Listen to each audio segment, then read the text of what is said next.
ថ្ងៃមិញបងហួចលើខ្នងក្របីកាត់វាលស្រែស្រីលើកដៃសញ្ញា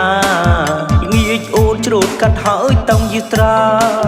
ទៅកំពុងទឹកដែលតែងជួបគ្នាក្នុងក្អមលាក់នំឆ្ងាញ់អង្ចាមានបារីមលូស្លាផ្ញើបងផងរួចយើងងូតទឹកលេងដៃរាវរកគ្នាហើយសាសងថាទៅលេងរំវងយប់នេះខែភ្លឺកណ្ដាលស្រែពើសុំពុកម៉ែទៅគុំនៅបង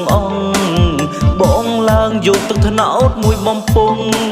ផ្ញើអូនញ៉ាំក្នុងពេលលេងរំវងបង្កាក្រែងហត់ញោជុំគុំស្រងស្រីមានទ្រង់លើកញ្ញារួចយើងរួមយើងច្រៀងពេលចូលឆ្នាំថ្មីស្រីលក់ផ្កាតាមប្រពៃណីខ្មែ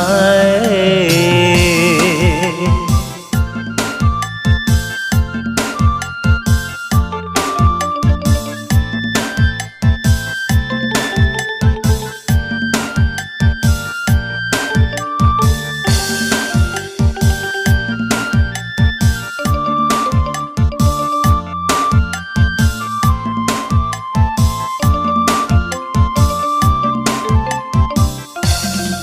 ថ្ងៃមិញបងហួចលើខ្នងក្របី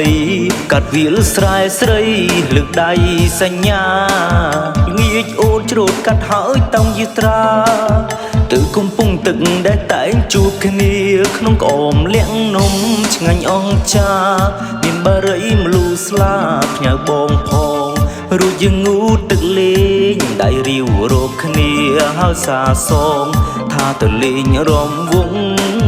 យប់នេះខែភ្លឺកណ្ដាលស្រែពើសុំពុកម៉ែទៅគុំនៅបងឡើងយកទឹកថ្នោតមួយបំពង់ផ្ញើអូនញ៉ាំក្នុងពេលលេងរំវងបង្កាក្រែងហត់ញោជុំគុំស្រងស្រីមានទ្រង់លើកញ្ញារួចយើងរួមយើងច្រៀងពេលចូលឆ្នាំថ្មីស្រីលក់ផ្កាតាមប្រពៃណីខ្មែរ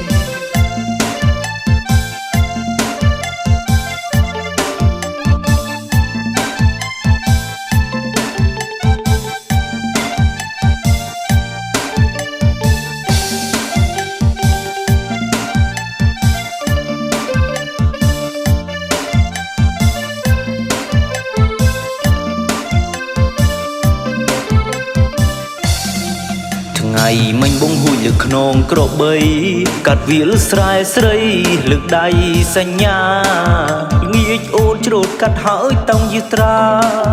ទៅកំពុងទឹកដែលតែងជួបគ្នាក្នុងក្អមលាក់នំឆ្ងាញ់អង្ចា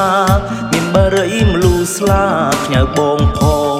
រួចយើងងូតទឹកលេងដៃរាវរកគ្នាហើយសាសងថាទៅលេងរំវងយប់នេះខែភ្លឺកណ្ដាលស្រែពើសុំពុកម៉ែទៅគុំនៅបងឡើងយកទឹកថ្នោតមួយបំពង់ផ្ញើអូនញ៉ាំក្នុងពេលលេងរំវងបង្កាក្រែងហត់ញោជុំគុំស្រងស្រីមានទ្រង់លើកញ្ញារួចយើងរួមយើងច្រៀងពេលចូលឆ្នាំថ្មីស្រីលក់ផ្កាតាមប្រពៃណីខ្មែរ